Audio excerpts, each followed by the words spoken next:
Today at 3:25 p.m., FBI agents safely executed the arrest of Clark. Police say they still don't know who Clark Rockefeller really is. He had no passport. One of the most sensational trials in American criminal history is about to begin. It's a murder shrouded in mystery. The body of a man who's been missing for years is found buried in the garden of a California mansion. His wife, who vanished at the same time, remains missing after 27 years. But the biggest mystery of all? He said he was a scientist. He was best friends with Jennifer Aniston. His mother was a silent film star. He was an orphan. Is the accused himself. Is Clark Rockefeller just a brilliant con artist? He was a consummate liar. Or a cold-blooded killer who has eluded police for almost 30 years? I do not believe that he is capable of murder. But having said that, clearly I don't know Clark.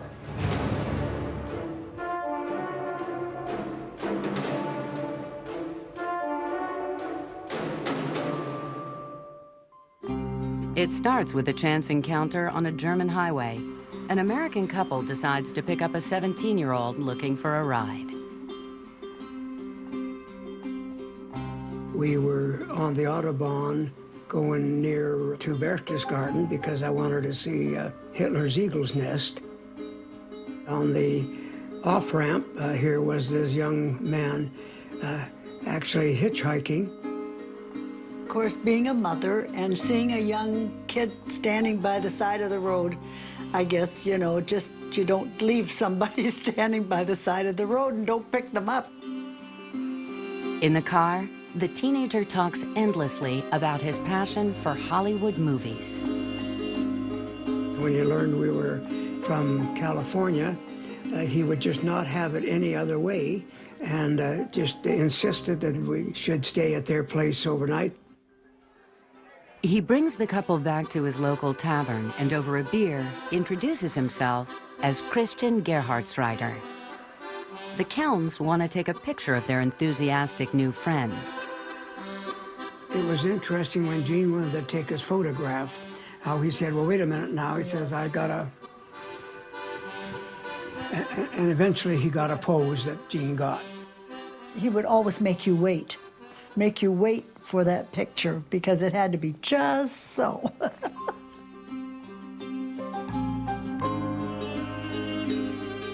Gerhardsreiter's hometown of Bergen is the sort of place people can live an entire lifetime without ever leaving. But this teenager won't be one of them.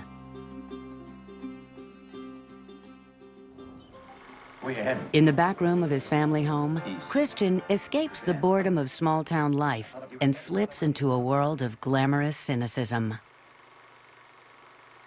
He wanted to get in the film business, and particularly film noir, you know, black and white. Oh, wise guy. So what? Okay, don't get sore. The young man's ambitions reach far beyond those of his parents, a house painter called Simon, and Ermengarde, a seamstress. He didn't fit in this family group. He wasn't like, isn't this great? Don't we have a lovely home? It's sure nice living here. None of that was in the air. It was pretty well the opposite. I can't wait to get out of here.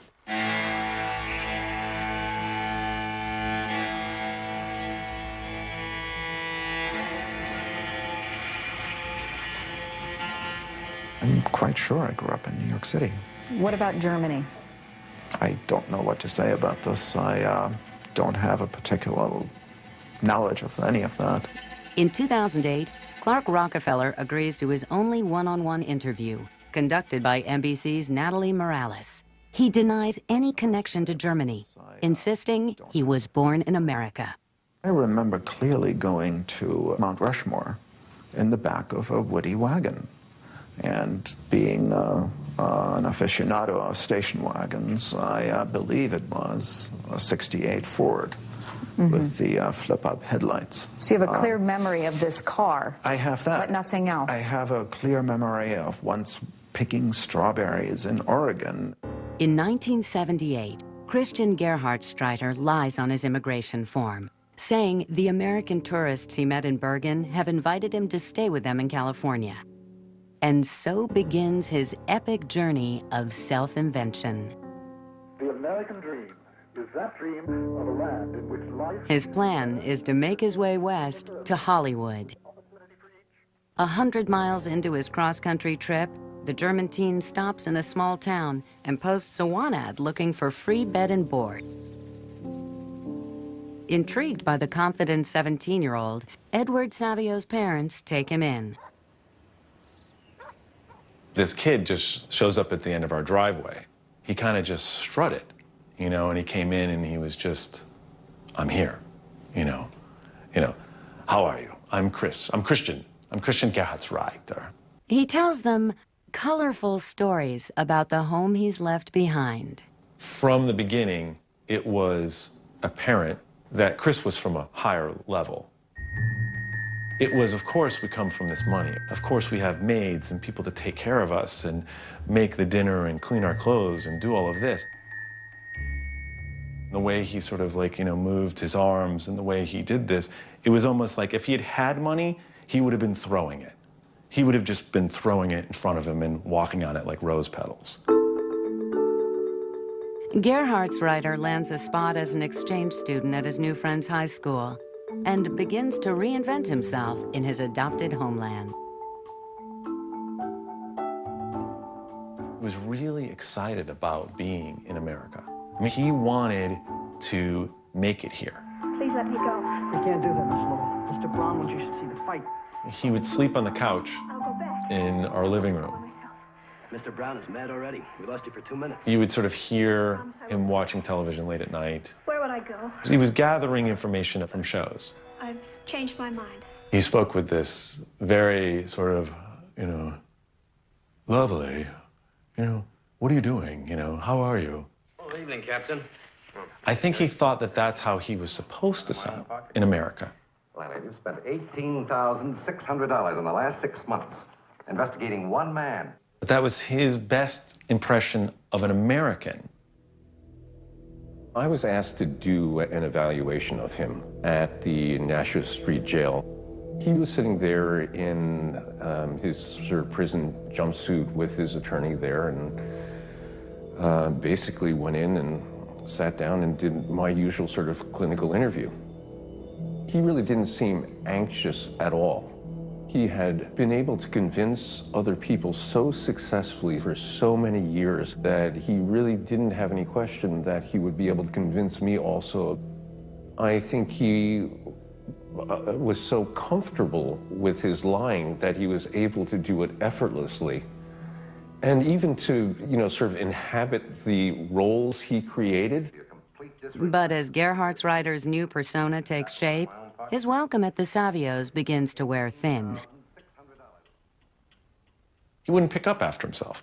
He wouldn't do his laundry, nothing. One day, my sister got dropped off from the bus. It was snowing out, it was cold. My sister at the time probably was 8 or 9. She's knocking on the door is locked, and she can't get in. We hardly ever locked our door. And Chris was sleeping on the couch, and he didn't bother to answer the door. And my sister stayed outside for probably 45 minutes. And that was it. That was the last straw. My mom pretty much said, you need to find a place now, or we're going to kick you out.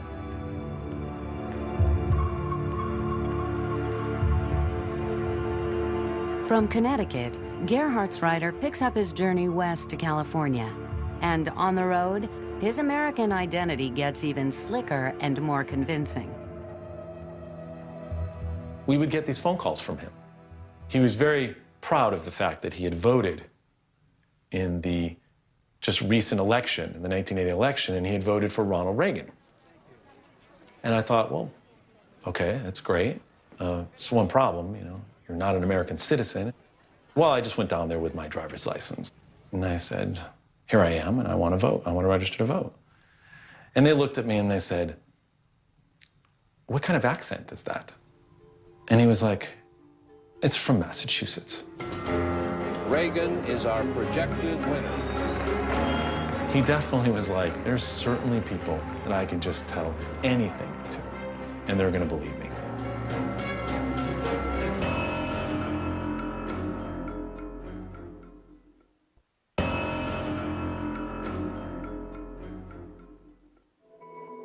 Halfway to his dream destination of Hollywood, German teenager Christian Gerhardsreiter shortens his name to Chris Gerhardt and stops in the city of Milwaukee. I first encountered Chris Gerhardt at the University of Wisconsin-Milwaukee. He was a student there. It was in a class, appropriately enough, I guess, called Film Noir. He seemed lonely. I remember thinking that this is a guy with no friends. He bluffs his way into a university course to extend his stay in America. But what he most wants is to find a way to remain in the country for good. And he soon hits on the perfect answer. He came with my sister to visit me and expressly to ask me to marry him because my sister Elaine did not want to marry him. Gerhardt pleads with 22-year-old college student Amy Dunke to become his wife, claiming that if he is sent back to Germany, he'll be forced to fight in the Cold War on the Russian front line. Too naive at the time to catch this whopping lie, she says yes. He asked me to be his best man weeks after meeting him and after going out for beers once or twice after class. He picked me up the next day. Then we drove to Madison. It was just a simple civil ceremony at the courthouse. I know it must have entered my mind that he was trying to get a green card. He told me afterward that he had written a book and that his lawyer suggested that for tax purposes he get married before the book came out.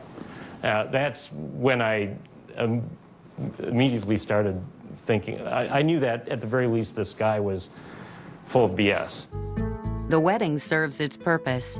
Gerhardsreiter can now stay in America indefinitely. Leaving his new bride in Milwaukee, he hits the road west again to California and the city of his dreams. One day the phone rang and it was Chris, and he said, I'm out here in California. I'm a student at USC studying film. Well, you know, that's great. Now that you're out here, maybe we'll see you sometime. Gerhardsreiter claims he's a student at the University of Southern California, one of the most prestigious film schools in America. Although there are numerous sightings of him on campus, there's no record that he was ever enrolled as a student. I'm quite fully convinced that he originally came to California to get in the film business. But he found that it wasn't easy, that you had to know the right people, you had to work hard, you have to have a college degree possibly, and he just didn't have the patience or the time to do it because that was hard work. He decides the key to success lies in following the lead of some of Hollywood's biggest stars. One day after we had dinner, he took our phone book and started looking through it. He says, well, I'm looking for a new name. The name wasn't American. It wasn't looking for John Smith or anything like that. It had to be something like Chichester. That just rung into it, or Mountbatten. It had to be something that hung in there with an Anglo air.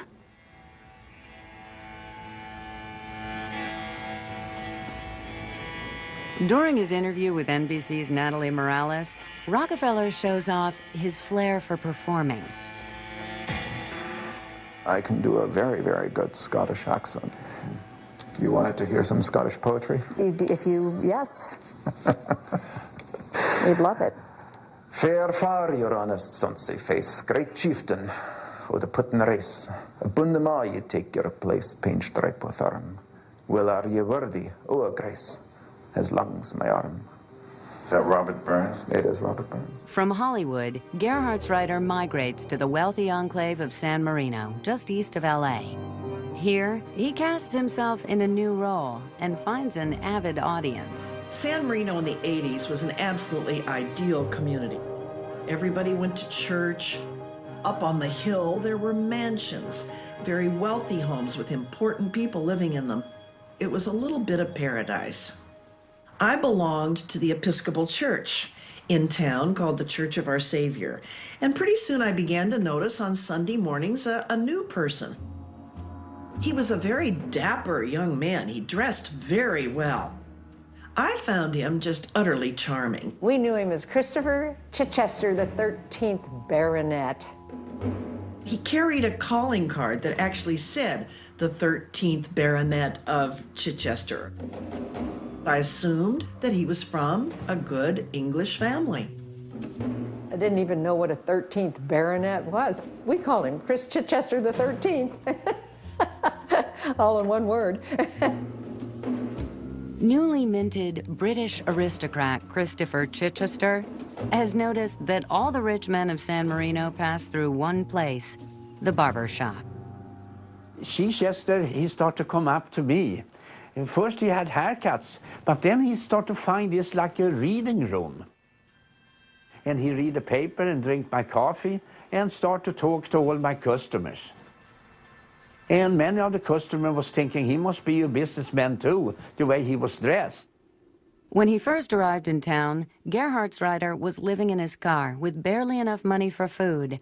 But now his luck begins to change. These kind of people who he meet, especially the old ladies, they took him under their wing, like he maybe was a son or something. And for sure they invite him to fine dinners or fine restaurants. So here, if you have the talent like Chichester had, you can really live up and live an excellent lifestyle without doing anything. The way he got people to do things for him, whether it was emotionally or materially, was to make them feel good about themselves. Not only could he be charming, he could be emotionally manipulative. He really didn't have much of a moral compass. But was that compass broken beyond repair? And did protecting his multiple identities cause him to kill rather than risk exposure?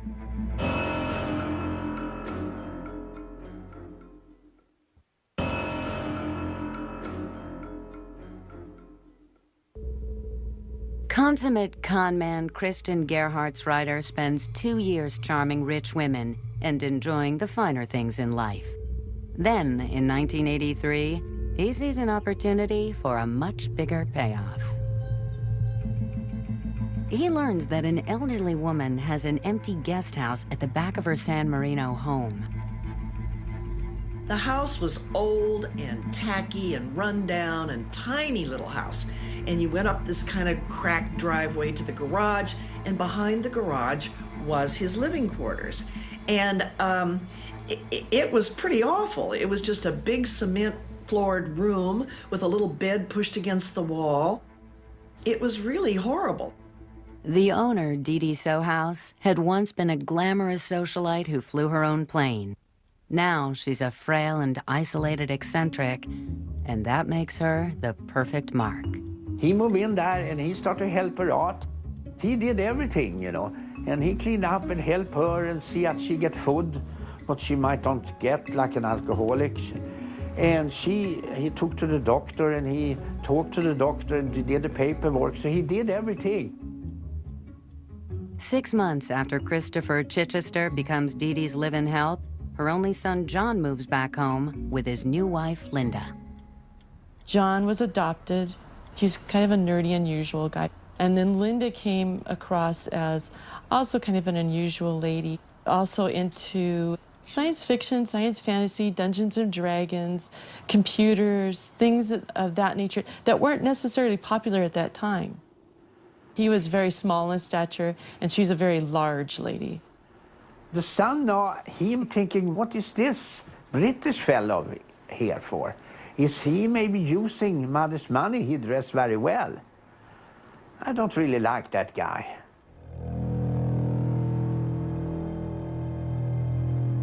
In the 18 months that follow, the atmosphere in the house grows increasingly toxic. Then, in February 1985, John and Linda Sohaus suddenly vanish from San Marino. Gerhardt's writer tells Dee Dee the couple left for New York to take up a top-secret job. They'd been recruited by the government, and no one was to know where they were, what they were doing, and what they were up to. The only one that was privy to this was Chris Chichester. He was giving Dee Dee the information as to their whereabouts, and that if she had any questions, obviously she should ask him. She didn't need to ask anybody else except him, and he would, of course, relay any information to them. Nothing is heard from the couple until several weeks later. A postcard arrives from Paris. It says, "We overshot New York, speak soon." No other evidence has ever been uncovered to suggest the couple made it to France. 4 months after the Sow houses disappear, Christian Gerhardtsreiter announces that he's leaving town for good. One night, he said, "This will be my last haircut." I said, why? "Oh, I'm got to move back to England. I just get a telephone call from relatives, and they have died, and it's a big estate what I have to take over." "Oh, so when you be back?" And he said, "Well, I might never be back. I'll be stuck in England the rest of my life because it's a big estate. But it was nice to know you, and thank you for all the great haircut, and goodbye." That was the last we see him in San Marino.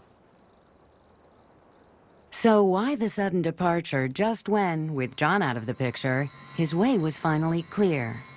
Could it be the rumors whispered around town that Chris Chichester and Linda Sow were having an affair? On top of that, the police now suspect he'd set up a scam to inherit Dee Dee's money. One fact is certain, he's seen leaving town driving John Sowhouse's new pickup truck.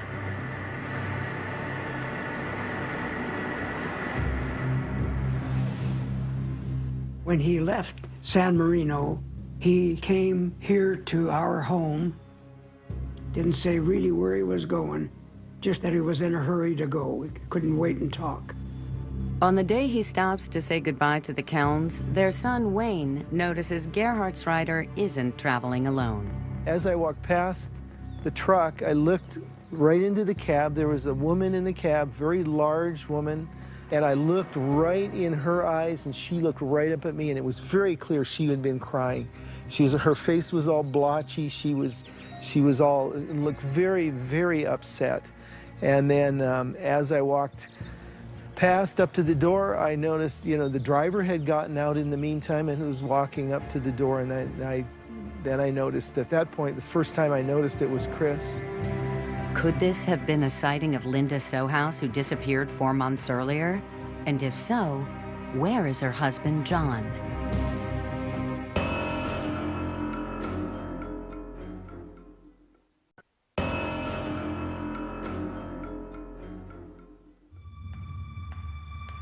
Christian Gerhardtsreiter leaves California in a pickup truck belonging to a missing man, and in the company of a woman who may be the man's wife. But when he arrives on the East Coast 3,000 miles later, Gerhardtsreiter is alone.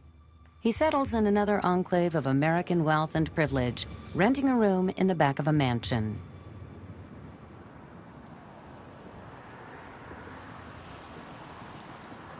He retreats back into his beloved world of film noir. Local library records show he borrowed up to 5 videos a day. Taken from the files of the detective division. As a psychiatrist later observed, he was always searching for an identity as confident and glamorous as his big screen heroes. A lot of people with problems with narcissism feel somewhat diminished. It's a constant need over and over again to be seen as important, wonderful, gifted, and to have people constantly reflect back to them how special and important they are. But in the 1980s, the center of the American universe isn't Hollywood. It's Wall Street, where bankers are minting money and greed is good.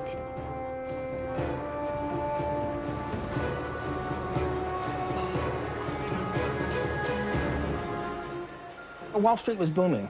There were all of these jobs and all of these opportunities. It was kind of expanding so fast that it was drawing in people that probably didn't belong there. And so there are a lot of strays who kind of came in off the street and claimed to have a pedigree. One of those strays is a bright and charming young man named Christopher Crow. Christopher Crow was hired by our head of sales and trading. He was basically sold to us on the idea of somebody who had some aristocratic roots and was going to help bring a certain kind of clientele into the firm. He'd get up and he'd walk around and he had his, perfect Mary Poppins posture. And he was sort of in his own fantasy world. Gerhardt's writer has conned his way onto Wall Street and plays his new part to perfection. Except for one thing. He knows nothing about finance. I'll never forget one encounter I had where I was on the trading room floor and he came up to me, looked me in the eye and said, "Excuse me, but can you tell me an account that buys Euro bonds?" And I was struck by what a strange question that was from the guy who's supposed to be the head of Eurobond sales. This is supposed to be his specialty, and yet he seemed to know absolutely nothing about it. A year after Crow shows up on Wall Street, Dee Dee Sohaus dies back in San Marino. There is still no sign of her son John and his wife Linda, whom she finally reported missing 5 months after her old tenant left town. Since then, the hunt for Christopher Chichester has gone cold. Then, several weeks later, an alert gets posted on the police database. Someone is trying to buy John's pickup truck. The truck comes up. This is associated with the missing persons case. San Marino Police Department made contact with the young man that was attempting to buy the truck. He, of course, says, "Well, I'm trying to buy it from Christopher Crow. This is where he is. This is where I met him." That's how the connection is made. We're able to connect Chichester to Crow and that he's applied to become a stockbroker. Detectives are dispatched to track down Crow in New York, where he'd already aroused serious suspicions. He really didn't seem to ever be able to produce any connections. He didn't produce any business. He clearly wasn't what he said he was. Nobody really believed that he was aristocracy. One of the people who did sit next to him referred to him as one of those quiet to himself kind of guys who seemed to be, all too buttoned up and all too controlled, who one day would come into the office with a gun and start shooting people. He's under arrest, Mr. Brown. What's the charge? Homicide. It also emerges he's given Wall Street officials a fake Social Security number. He's accused of second-degree murder. The number belongs to a serial killer called David Berkowitz.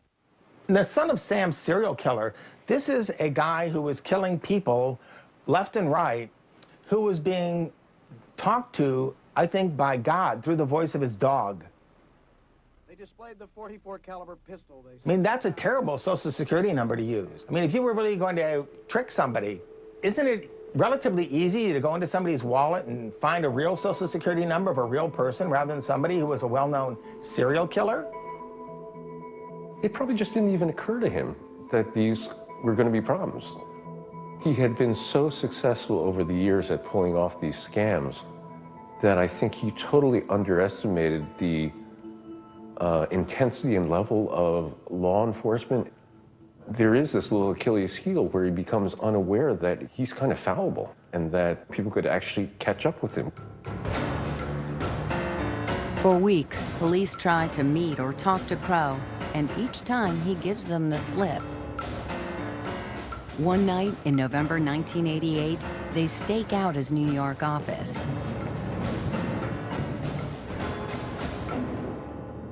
But he disappears yet again. Investigators have only one new clue to work with. The fingerprints on Crow's Wall Street application match those of a German teenager who'd come to America 10 years earlier. Crow, Chichester, and now Gerhardt's writer. It seems the net is finally closing in on the brilliant con man.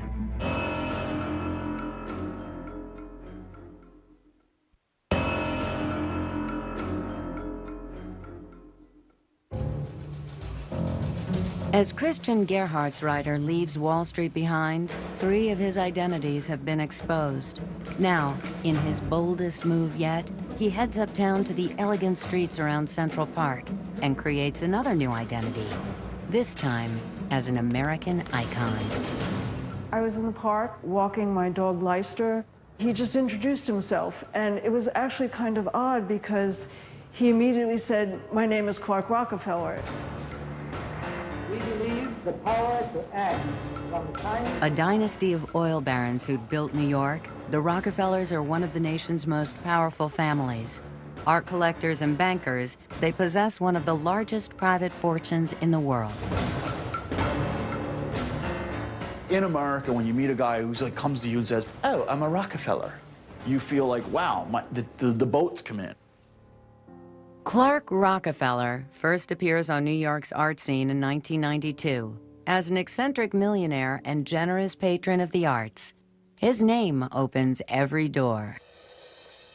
Rockefeller later tells Natalie Morales that he never claimed to be certain he belonged to the famous family. I always left that ambiguous, and I never really knew whether I was or wasn't. And I always told everyone, well, I really don't know. Are you a Rockefeller? I really couldn't tell you. Perhaps at some point we can do a DNA test to really find out. Rockefeller's aristocratic ways fascinate his new friend, artist William Quigley. Everything was routine. Chocolate milk at 4 o'clock, cookies, and the whole deal. He cooked his dog salmon, you know, and brown rice. There was always talk about a private jet, I think mainly to take the dog with him to, I think there was a house on an island in Maine, and then periodically there were trips to Scotland. Clark told me that he was a prodigy and started Harvard at 16. The other sad tale that he told me is that he was an orphan. Who in the world would make that up? In reality, Gerhardt's writer is living off the last of his Wall Street earnings. Just enough to rent a small apartment with a good address as Clark Rockefeller. Sometime in '92, I think, is when I became aware of Clark moving next door to me. I swear to God, it was the most memorable day. I'll never forget it. He tells me that he's, you know, inherited some paintings, and so I'm just like, oh yeah, sure, you know. Have you ever heard of Jackson Pollock? And I'm like, you mean Pollock? And he says, is that his name? I don't know, I've never heard of it. And I'm like, okay. And then he says, somebody named Mark Rothko, and so I'm like beginning to palpitate. Oh my God, at the end of the hallway, there's a little Mondrian. I'm like, wow. Who'd you inherit them from? And he said, oh, well, you know, my great aunt Blanchette, you know, perhaps you've heard of her. She started this little museum over on 53rd Street. I'm like, a museum of modern art? Wow. Everybody embraced him in the hopes of making money. Everybody thought, aha, a Rockefeller who's approachable, I can work with this. The FBI are still investigating this art collection. Rockefeller now says the paintings are all fake, but they fool the art world. And overnight, he becomes the most eligible bachelor in town. Good morning, Ms. Boss. Good morning. We represent your former husband, Clark Rockefeller. Sandra Boss is a Harvard MBA graduate who would later become a partner at McKinsey Consultants with an annual salary of $1.4 million. From the onset of your relationship, you knew that he had modern art that was worth a great deal of money, whether it was $300 million, $500 million, or $1 billion, correct? It was great art. It was beautiful. Lots of people from museums came in and looked at it. They thought it was great. Rockefeller wins her sympathy when he tells her that the trauma of his parents' death left him mute for 10 years. He told you that after not having spoken for whatever it was, 8 years, 10 years, one day he saw a dog, and the first words he uttered in that decade were woofness, and at that point he was able to speak after that? He told me that. In his TV interview, Rockefeller describes how his unusual romance with Sandra blossomed.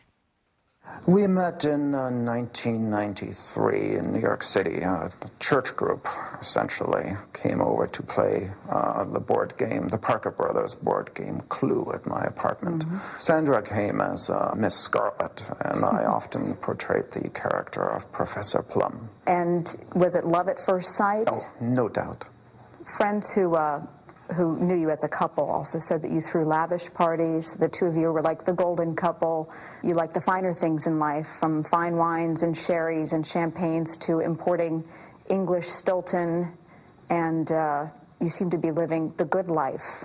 Would you say that's true? Well, Stilton and sherry, and were part of our, I guess, trademarks. As a Rockefeller, Gerhard Strider outwits the best and brightest in American society. But his most ambitious con is always on the verge of being exposed. One evening, William Quigley is pulled aside by a friend and introduced to a member of the Rockefeller family who knows all about his pal, Clark. She said, "We know who this guy is. Stay away from him. He's on our radar, but he's harmless, so we don't pay attention to him. But stay away from him. He's not who he says he is." And so I went to him and I said, "Hey, I met your cousin. Oh, lives in Connecticut, actress, kind of frizzy hair, this tall." He knew everything about her. And he goes, "She's a minor member of the family." And I went back to Amy, my friend, I was like, it was like an argument, like, you know her, I know him, your friend's more Rockefellerian than you're my friend. Like, so we had this, and it went ongoing for like 7 years. And so Gerhard Strider's brazen con continues, taking in friends, colleagues, and even his beloved wife. But it's a teetering house of cards, and it's about to come crashing down. I'm not saying that I made a very good choice of husband. I mean, it's pretty obvious that I had a blind spot.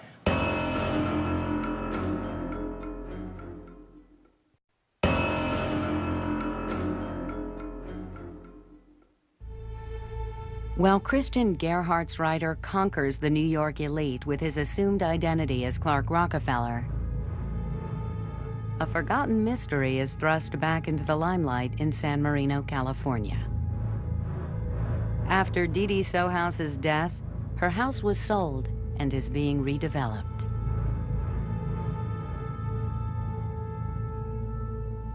And now the new owners wanted to put in a pool. So pool construction was going on.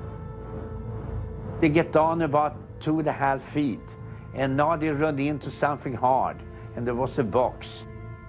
The box spring open, and a plastic bag with something that looked like a human skull roll out. The dimensions of the body and the way it was dressed, it had, I think, a red flannel shirt, blue jeans, tube socks, color, there was some hair remaining, and all of that was consistent with John Sohouse. Also found with his remains is a highly incriminating clue. What I see is a whole skeleton trapped in a series of plastic bags, and one of them was University of Wisconsin from Milwaukee. The University of Wisconsin at Milwaukee was where Gerhard Strider had studied film noir and married a fellow student to get a green card. Shortly after John Sohouse's body is discovered, the national television series Unsolved Mysteries features this story. The investigation stalled again until the dismembered skeleton was uncovered in May of 1994. There was an episode on television where they showed the guest house and said that this was the scene of a horrible crime. And I was absolutely flabbergasted. I mean, shock is putting it mildly. Police work to track down former San Marino resident Christopher Chichester, whom they know is Christian Gerhard Strider. The doorbell rang, and these two gentlemen from the sheriff's department asked if they could come in and visit with me, and of course I invited them in, and they sat down and asked us if we knew someone by that name. The Keln's son, Wayne, who had last seen Gerhard Strider driving away in a pickup truck in the company of a woman, is shocked when police show him a photograph of Linda Sohouse. I was like, oh, that's who I saw in the car. So, that, you know, there's little question in my mind that was her. That's the last time she was probably seen anywhere. It's just what happened to her between here, our house in New York. Authorities would like to speak to the young man known as Christopher Chichester. They now know that his real name is Christian Gerhard Strider, a native of Germany.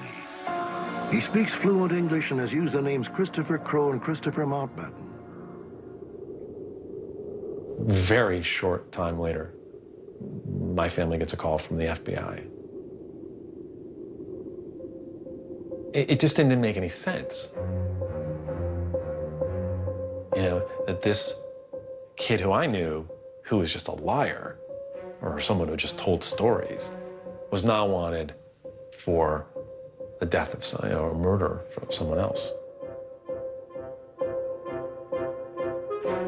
Once it turns into a murder investigation and we're looking for him, we contact Interpol, because really it's our belief that he's probably gone back to Europe at some point. So we have United States looking for him, and we have international police looking for him. Gerhard Strider is now one of America's most wanted. Little does law enforcement know, their suspect is masquerading as one of America's wealthiest men, and he intends to keep his cover at all costs. We were walking in the park one morning, and some tourist snapped our picture, and he absolutely flipped out. He sort of alluded to that he was having a nervous breakdown. A short time after the incident in the park, William Quigley receives an email from the man he knows as Clark Rockefeller. He writes, "Everything seems overwhelming right now. I fear losing control."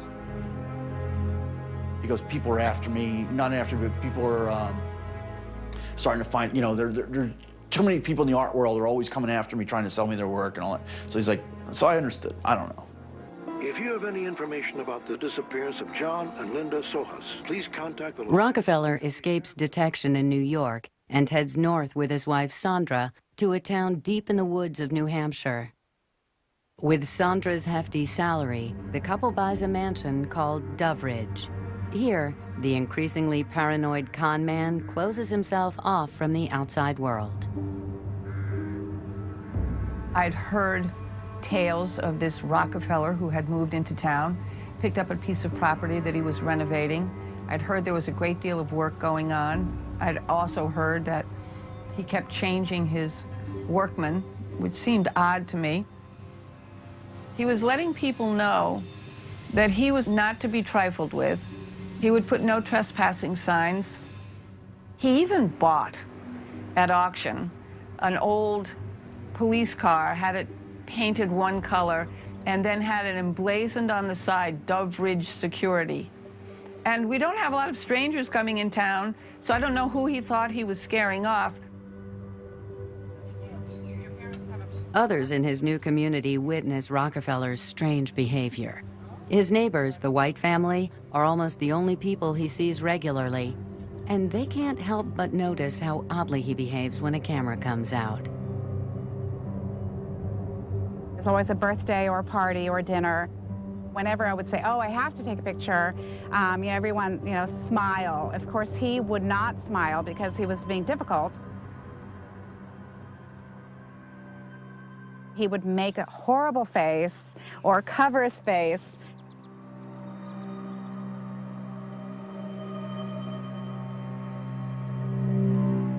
As the months pass, it seems like Gerhard Strider has given police the slip yet again. In California, the hunt for John Sohas's killer goes cold. But even in rural New Hampshire, his Rockefeller identity remains a liability. I know people who actually know the Rockefellers. They said, why is it they wouldn't know you, Clark? And Clark said, because I changed my first name. This is not my real first name. Well, why wouldn't you go by your real first name? Because I'm looking for anonymity. And I said, well, Clark, it's been my understanding that most people with a name like Rockefeller, they're looking to be anonymous. They wouldn't change their first name, now would they? They would change their last name, and you didn't do that. Find that interesting. And his response was not verbal, it was physical. It was just kind of, he would squint his eyes up, glare, turn his head a little bit, and then say, well, I'm a busy man, I have things to do, I've got to go now. But there's one thing in Rockefeller's deceitful life that is absolutely real and true. He and Sandra have a daughter, Ray, whom he nicknames Snooks. With his wife working weekdays in Boston, he and Snooks become inseparable. He was a very caring father. He adored Snooks, would take her almost everywhere with him, and she could do no wrong. She was always brilliant and charming. In contrast, his relationship with his wife is falling apart. She's beginning to question the stories he's told her and is finding his behavior increasingly disturbing and abusive. The defendant declined to provide me with enough to eat. I see. So you were starving in New Hampshire? I woke up hungry most nights. I'm not saying that I made a very good choice of husband. I mean, it's pretty obvious that I had a blind spot. All I'm saying is that it is possible that one can be brilliant and amazing in one area of one's life and be really stupid in another. Sandra insists that, for the good of their daughter, the family should move to a less isolated house in Boston. 4 months after they move, she announces she wants out of the marriage and will seek custody of Snooks. We received a call from the attorneys that represented his wife, Sandra Boss. There was suspicion that he had squirreled away some money. So we were looking for any assets that he had in his name. After all, he was a Rockefeller. On the face of it, Clark Rockefeller is just another Boston aristocrat with a $2 million townhouse, a highly prized art collection, and membership to the finest clubs. In reality, his perfect life is unraveling before his eyes. What I saw was just someone who was devastated. Devastated because he had lost his wife, devastated because now he was losing his child, devastated because his house was coming up for sale. I mean, his whole world was crumbling down around him.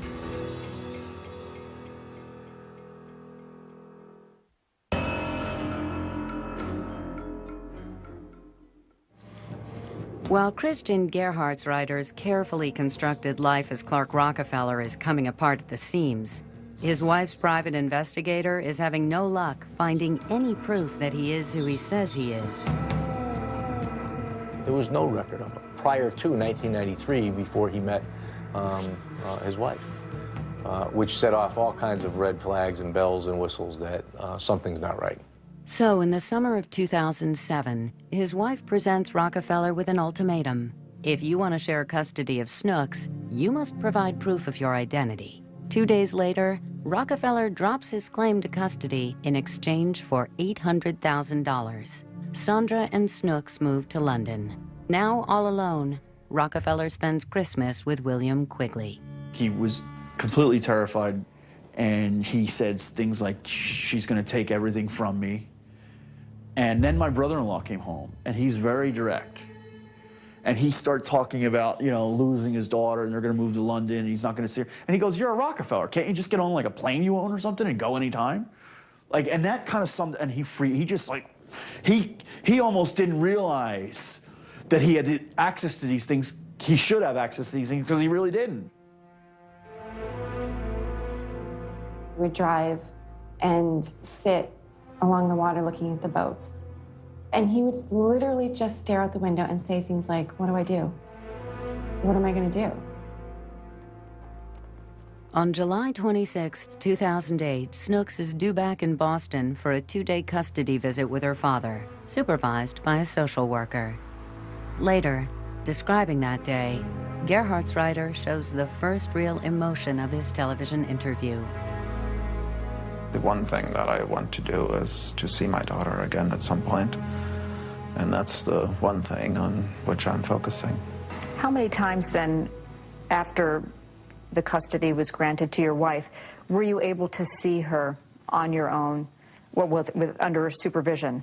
July 26, 27 was the first visitation that I actually had. I had not seen my little girl in almost 8 months, and What was that reunion like when you were able to see her again then after all those months? Well, seeing her, of course, was a moment of intense joy. You know, I had not seen her in so long, and I missed her so much. She came back to me slightly changed, speaking in a British accent, being much more grown up, having teeth, real teeth. It was quite different. On the second day of the visit, Rockefeller arranges for his regular limo driver to pick him up. He's told him they might need to give a clingy friend the slip. It was a Sunday morning, so it was really quiet. Then I get a text, "Are you on location?" "Yes, I'm right here." And here he comes. And it's all a happy daddy with he's got Ray up on his shoulders. The scene is also being observed by a private investigator hired by his ex-wife. We were asked to be an additional observation point to see what the interaction was between the child and the father. I turn and I face this direction and I put it down in neutral and I'm waiting for the door to open. They just walked around, they went to a playground, and then they started moving back towards Boston Common. The door opens up and he whacks her head. I mean, he hit it, boom! And she's screaming and crying. He jumps in the car, go, go, go, and I drop it in drive and I hit it. Clark Rockefeller allegedly grabbed his daughter Ray during a supervised visit in Boston and then fled in this SUV to New York. I turned the TV on and all I could think of was, oh my God, Clark, what did you do?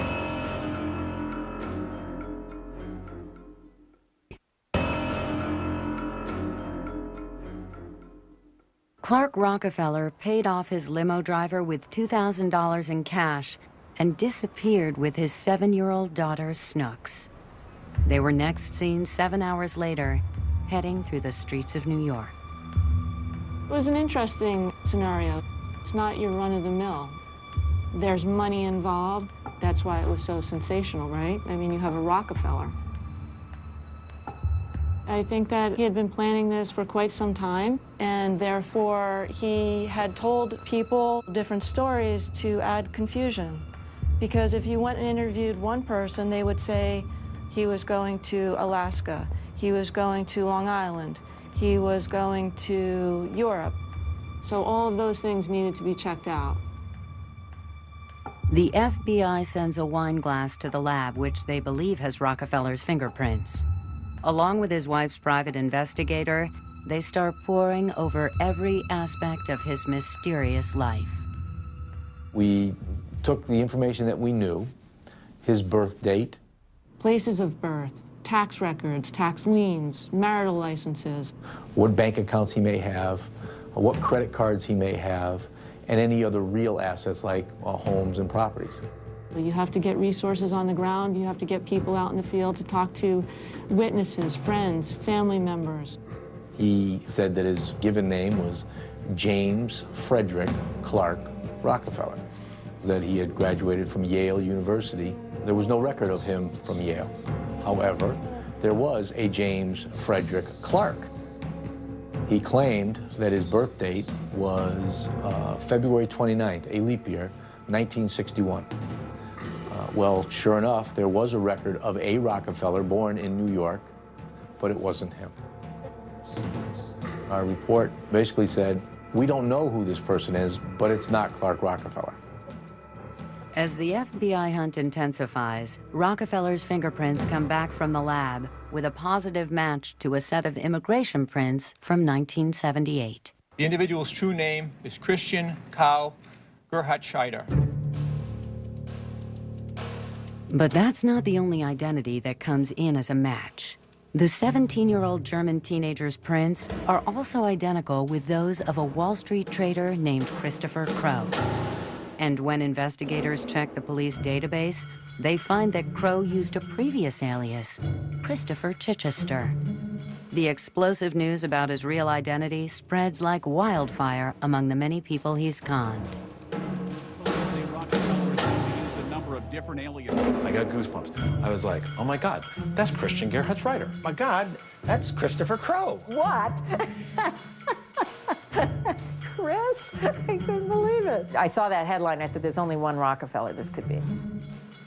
He had no passport, no driver's license, no birth certificate. I remember hearing about the abduction, but I hadn't seen a picture. I'd heard the story, and you know, Rockefeller, that always gets people in America, gets their attention. And then I get the call that they've rolled his prints, and it turns out that he is Chris Chichester. And I'm just tearing through the newspaper, trying to get the TV to see a picture of him. And it is, and I'm just astonished. When the FBI learns that the man who's abducted his daughter is also wanted for murder in San Marino, their fear for young Snooks skyrockets. Clark, we both love her dearly and have only her best interests and well-being at heart. I ask you now, please, please bring Snooks back. We contained what we could control. We could control Sandra. Don't have her say anything that will incite Clark to harm this child. That night, the media appeal pays off. A tip from a member of the public leads the FBI to a house in Baltimore. The SWAT team was called in, set up a different viewpoint of where you're able to see into this apartment that we think he's at, and sure enough, get a glimpse of him. That's great. So we get a glimpse of him, but what about her? What about Ray? The FBI discover a boat in a local marina that the con artist has been planning to use as his escape route. Police set up a sting. The ruse was to have the marina place a call to him to let him know that his boat had taken on some water. We were able to see into the apartment, and we could see that he was actually getting ready. Knowing they're dealing with a desperate man, the SWAT team prepares to sweep in. How will Rockefeller react? And how far will he go to keep his beloved daughter?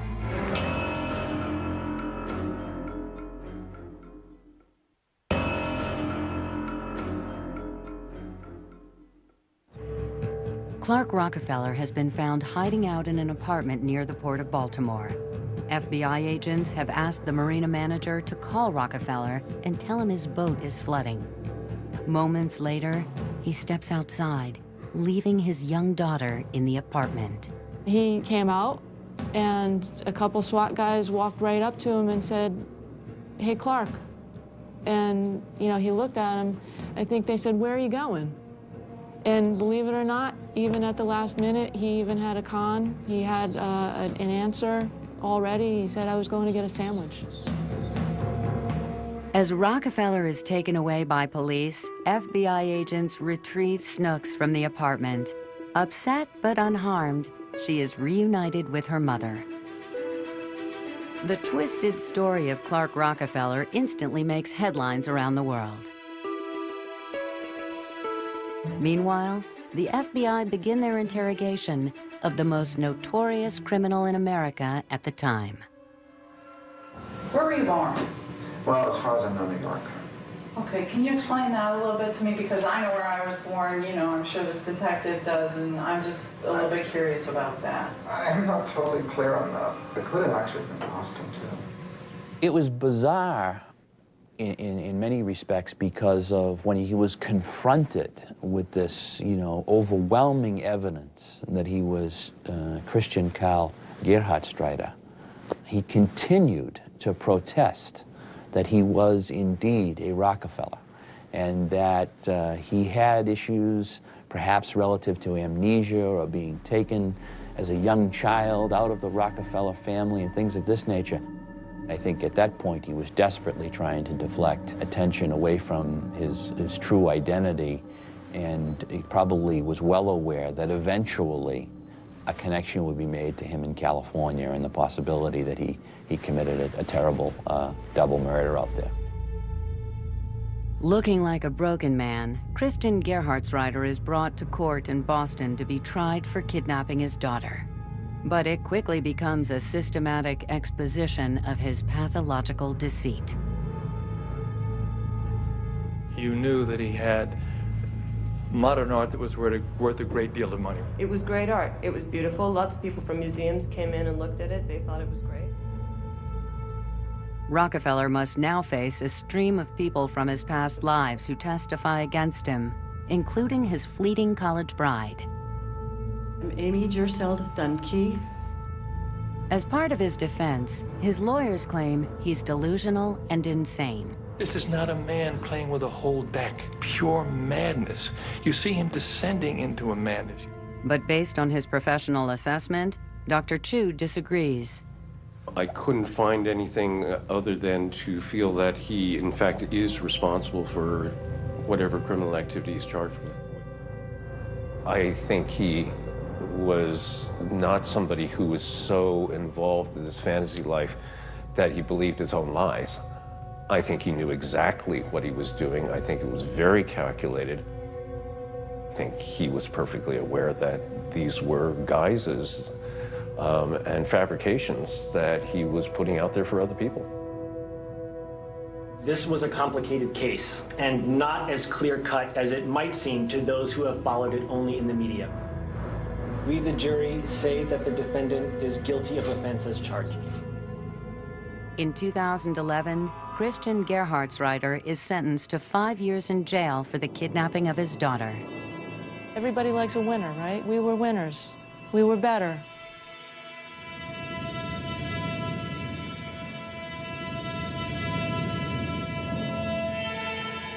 From prison in Boston, he's extradited to California, where he currently awaits trial for the 1985 murder of John Sohouse. This man needs justice. He was murdered. He was thrown in the backyard. He was buried in this, old, wet, broken backyard and just laid there for all these years with no one so much as knowing or caring. To this day, one mystery remains unsolved. Linda Sohouse is still missing. I believe when John was murdered, Linda was still alive, or she was alive for years afterwards. I think that she's out there. Gerhardsreiter continues to insist he's innocent of harming John or Linda Sohouse. My entire life, I've always been a pacifist. I'm a Quaker, and I believe in nonviolence, and I can fairly certainly say that I've never hurt anyone. If found guilty, he could face a life sentence. The thought of not seeing his daughter again clearly devastates him. She should wish that we be reunited, and that there is hope for the two of us to be together again. Will you see your daughter again? Natalie, I cannot predict the future. I don't know. I only hope so, and I wish for it. For all those who knew Gerhardsreiter by his many identities, his fate comes as a shocking tragedy. A wasted life. This is my feeling, is that here was a young boy, smart young boy. If he had gone to school and gotten a degree, he could have maybe married a nice girl, had a nice home, done all the things, maybe even been a CEO of some company. I think he could have been happy if he hadn't lied.